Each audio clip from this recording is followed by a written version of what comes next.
Welcome back to another video. Today we've got a Hyundai 286, and I received this machine in a lot of Macs that I had picked up and don't really know too much about it. Do want to get it running, make sure everything's good to go, do any repairs as needed, and then have a nice 286 machine. So stay tuned.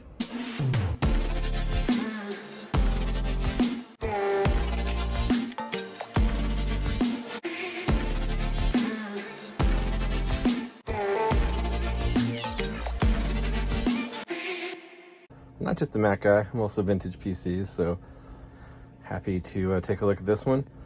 So we'll take a quick look at it. It says 40 megabyte HDD on it. It's just got the single drive, which has some dust in it. Power HD LEDs, a lock, it's unlocked, and on the back, model number Super 286C. Looks like it's got a switching power supply because it can take inputs from US or Europe, or Japan, I suppose, 300 watts. We've got some ports back here. Keyboard port. I don't have any AT keyboards, but I do have an AT keyboard adapter. Guessing another serial port, potentially another parallel port, don't know. And then we have a CGA or EGA video card, it looks like. I don't have any CGA or EGA capable display devices, so that could make this challenging. So apparently it's a 286, but let's take this apart and see what we can find. Alright, so these screws are a little rusty, but definitely have seen worse. Let's start a new screw cup for these guys. The whole front comes off. Alright, so let's see what we have here. Well, good news, the battery is one of these guys, not a Varda or a Dallas clock battery, which could have leaked. So I'm happy to see that. I don't know how well you'll be able to see it, but we'll try here. So we've got the video card here. It's an ATI card, interestingly enough. I'm going to take these out as we go. So I think we'll want to try it out, but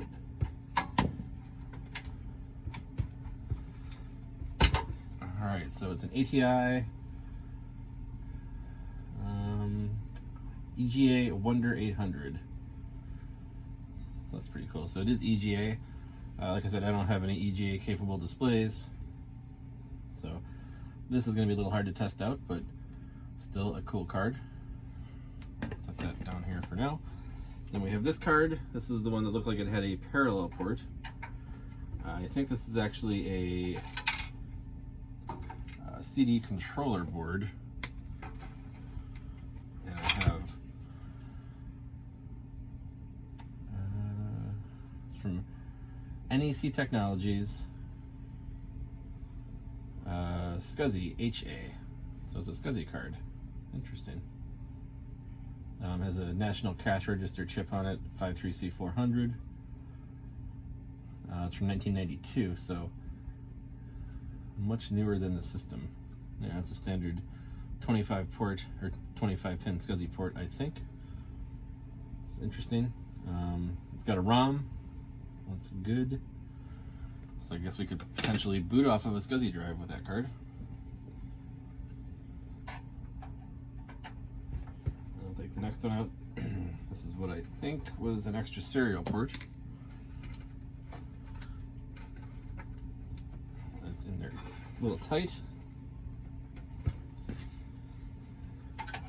So I can't help it here. Oops. Yeah, and it's got an SIS, what I presume is a serial controller chip, IRQ dips, and then there's a second, what you could put a second serial controller, UART I think they're called here, and then it's got a pinout for another SCSI, I'm stuck on this last card, another serial port. So I'm 99% sure this is a serial card. Yeah, COM2 here. So this will definitely be serial card 8250 UART chip. Cool. And then we have the hard drive and floppy drive controller here. Oh, I'm sorry, not a floppy controller. The floppy looks like it's built into the system board, but this is definitely the hard drive controller. And yes, it is an MFM hard drive. It's a Seagate ST251. So, unlikely that this guy is going to work at this point. Like, most of these drives are dead, but it may. We'll give it a shot. But for now, I'm going to disconnect those cables. I'm just going to mark which one is pin 1, so when I plug it in later, I don't plug in the wrong thing, or plug the cables in the wrong way. And then it's also got the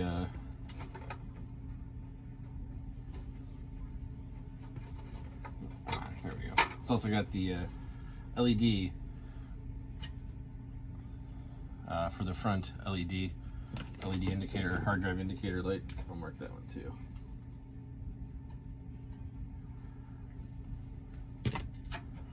Alright, so let's take this card out.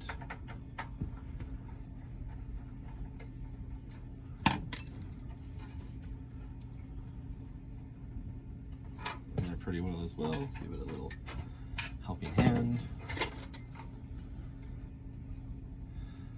So it's a Western Digital 1003 WAH. Not too much on the back.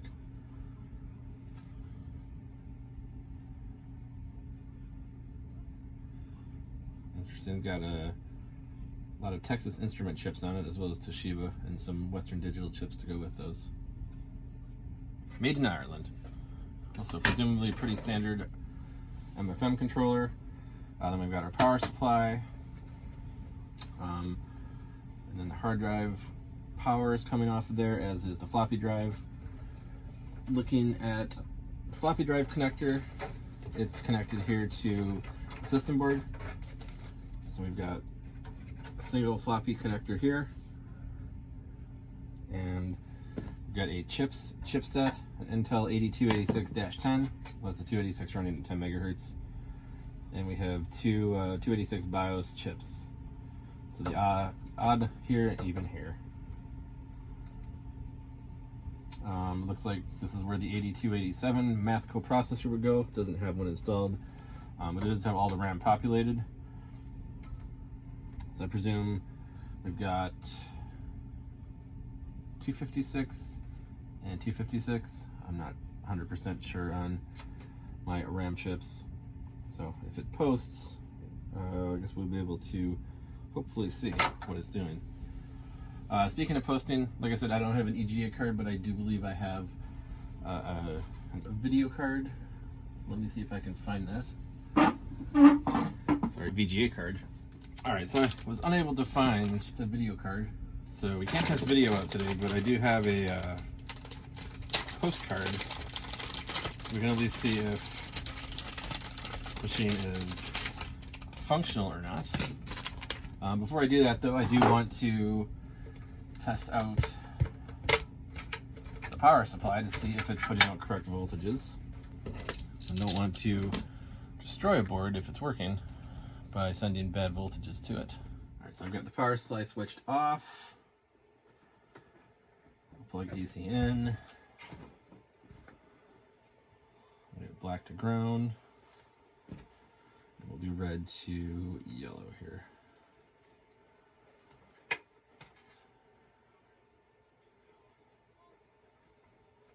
Alright, switch it on.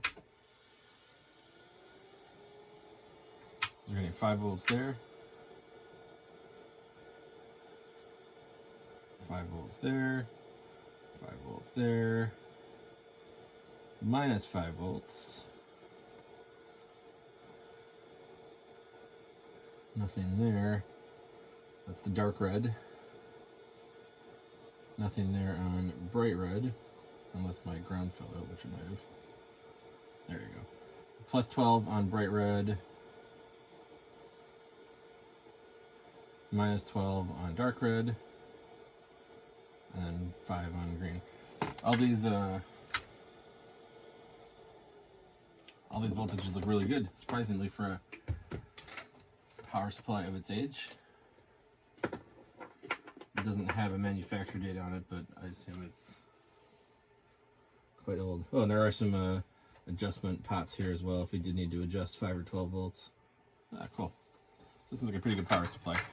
All right, so before we plug it in, let's just test, make sure there's no shorts on any of the rails. It's 12, 12, 12. How many 12s are there? And that's 5, I think. Ground, ground, ground. Yeah, so there's no direct shorts on anything. So let's plug in this postcard and see if this machine does anything. So plug power back in. All right, so postcard goes in this way. So you won't be able to see it, but luckily this postcard has an external display that we can look at here. All right, let's turn it on and see what happens.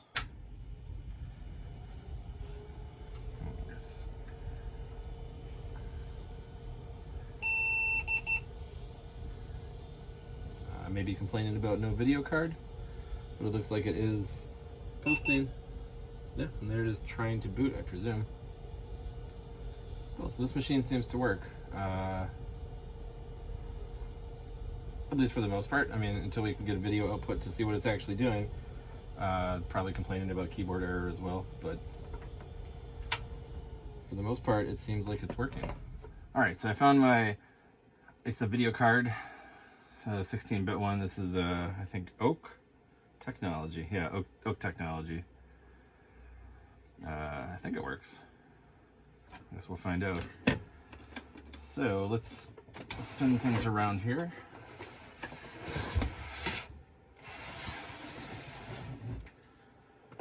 We'll install the video card into a 16-bit slot, of course.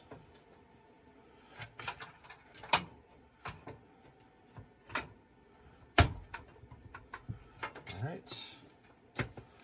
Plug it back in. Get it in the off position. And we'll plug some VGA into it as well. All right, well, let's power it on and see what we get.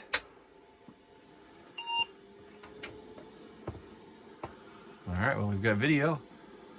That's good. CMOS battery failed. No surprise. I think I unplugged it. No, it's still plugged in, but definitely dead. All right, Control Alt Escape for setup. Cool. Well, there's the 286 Award Software CMOS setup. We'll set a date here, I guess. 2/3/99. I doubt that we can set this to 2023. Diskette 1. I don't know what size diskette this one takes. Probably 360, but it might be 1.2. It is half height. We'll have to reset this stuff anyway. It doesn't really matter for now. None of it's plugged in. And there's no CMOS battery, so it's not going to save it.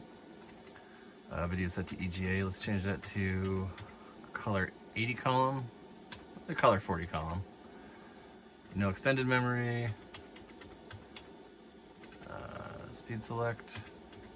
Let's go high. Oh, we can change color here. I don't know what color that's set that to. Oh, I also don't know what the VGA card is set to. I think I have it set to standard VGA, so it should be color, or maybe not. F10 to save changes. F5 to confirm update.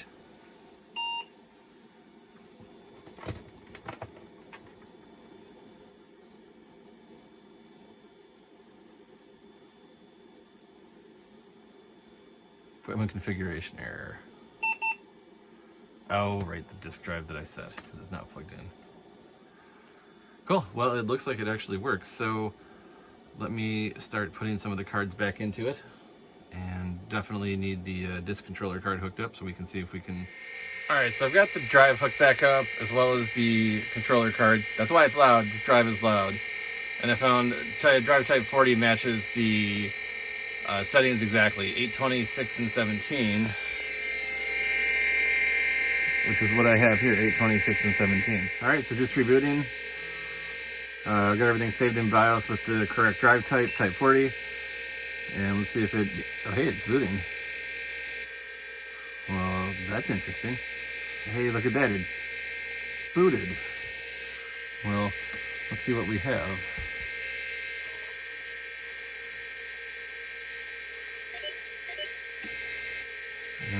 I feel like there's supposed to be color here, and that is not showing up everything. Yeah, so I'm sure it says all kinds of really cool things here, but I can't see them. Enter password for maintenance. Password. Lowercase a. ReinDal.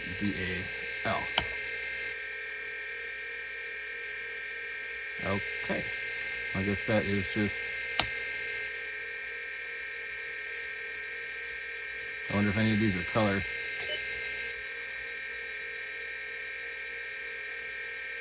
Oh, F1 colors and display. Colors.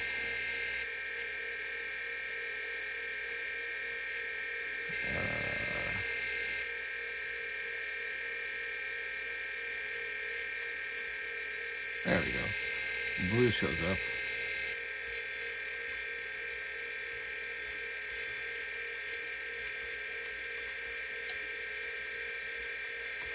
Alright, let's back to the main menu. There we go, now we can see everything. Ooh, those dashes are ugly. That is unfortunate. But let's go to system info now. Let's see, hardware info. Alright, so it's the 286 that we know, 640K that we know, no expanded memory. Correct, and it has a multicolor graphics array, MCGA. Okay. No secondary display. And is running DOS 3.3. Let's see, what else was there? Maintenance. System info. Let's see, hard disk info. Oh, there's 2 drives. That's interesting to see and to do. Alright. What did that say again? Delta Technology in Eau Claire, Wisconsin. That's just a few hours north of me. Very cool. Let's go back to the main menu. And let's go to DOS. R-E-I-N-D-A-L. No? R-E-I-N-D-A-L. Huh. Maybe I didn't get into maintenance. Nope, maintenance password is not the same as exit to DOS password.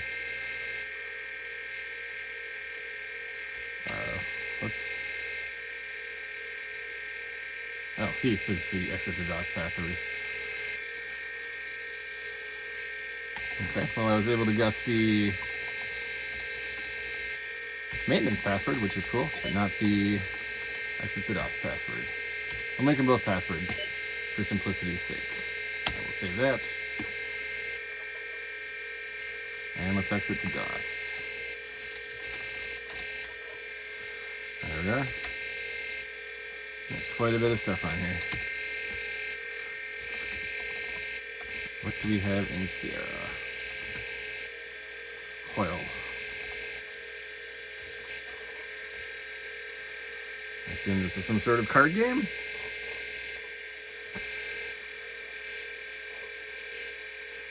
I do not have a mouse plugged in. That's probably going to be an issue. Also, this machine does not have a sound card. Didn't have a sound card in it. It does have the beeper speaker though. Oh, oil volume 3.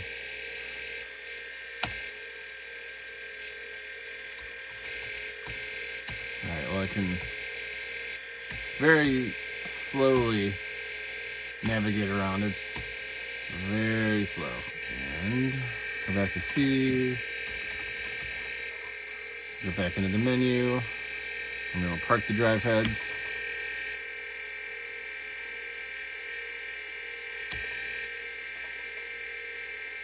I still hear them running, so we'll park them, and then we'll switch it off.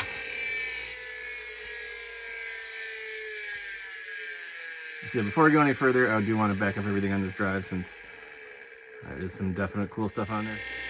All right, so we're X-copying the files from the spinning hard drive over to the compact flash card. Again, the spinning hard drive, very loud. Compact flash, not loud at all.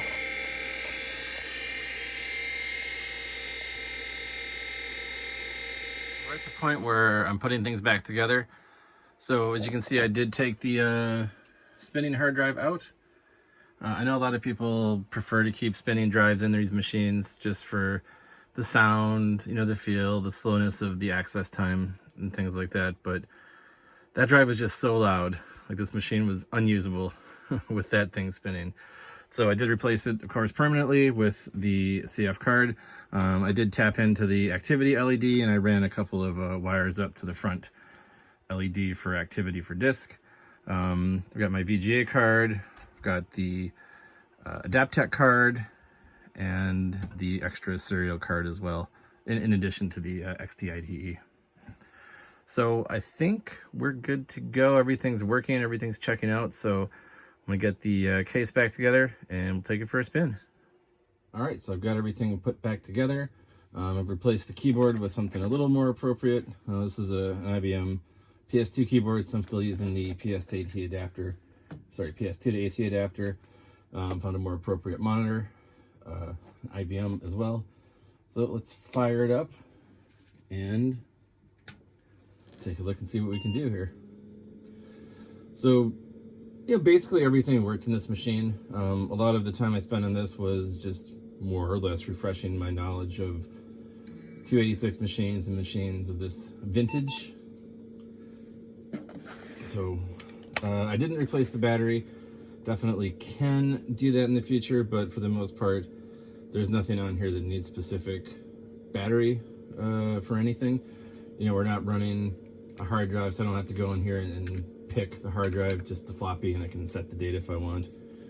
Currently it is April 23rd, 2023, and it is 10:09, so 2:09. I set the floppy, but no hard drive because it's using the XT-IDE, which has its own BIOS. So maybe a future upgrade is to replace the battery, though, you know, in a lot of these vintage machines, I just prefer not to have batteries in them at all because they can go bad, they can leak. So just usually not worth the trouble of trying to find those. So I did put the XT-IDE in, put a IDE to compact flash adapter in. I replaced the EGA card with a VGA card because I don't have any EGA monitors, and I did have the VGA card. I took out the 5 1/4 inch floppy. Didn't work. It seemed like it was electronically okay, but mechanically not so much. So I'd like to revisit that at some point and get that reinstalled here. But I am just using the 3 1/2 inch floppy for now. It's got the SCSI controller in it, and it's got the extra serial port card as well. So I did find a mouse for it, $2 serial mouse. It works fine. Now, of course, whoever had set this up didn't have it auto install the mouse. They have a little option for that over here. So we get on to there, or press R, and that'll load up the mouse driver for us. And now we have the mouse working in this launcher menu, which is pretty cool, I guess. If you like this launcher, if you would like to see what's in it, see any of the other files in this machine, I did copy all those off and put them onto Google Drive, so I'll have a link for that down in the description. Feel free to grab that zip and extract it and play around with this main menu or any of the other software that's on here. But everything seems to work. I did partition my compact flash card the same as the original drive was. Oh yeah, I also took the original drive out and the controller for that as well. Even though it was working, everything was fine. It was just so loud that this machine was unusable, basically, with that in there. So taking those out, shelved them, but certainly going to keep them. And hopefully they continue to work into the future. Maybe I'll find a use for that at some point, but I'm gonna need earplugs to use that drive. So anyway, we can go into games over here, and oddly enough, the person who had previously set this up left a number of games on here. Been playing some of these. He's got or he or she or they have this Hoyle games here, and it's really slow on a 286.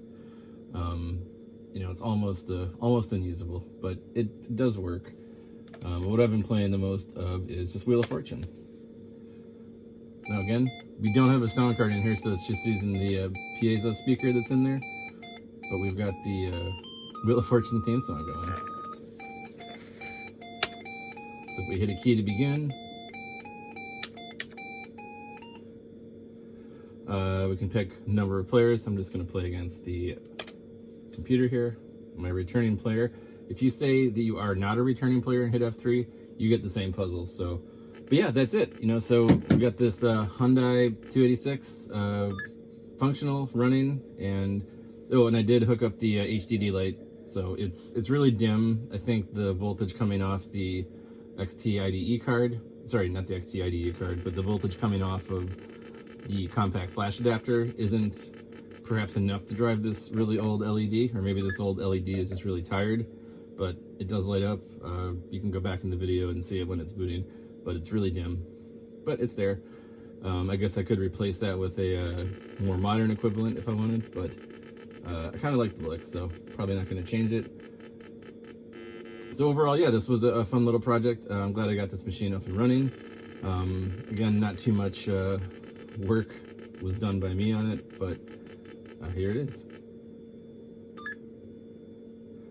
So anyway, thanks for watching. Hope you got some enjoyment out of this video. I certainly got some enjoyment in working this machine, and I'm going to enjoy using it long into the future, I hope. So thanks for watching, and I hope you have a great rest of your day.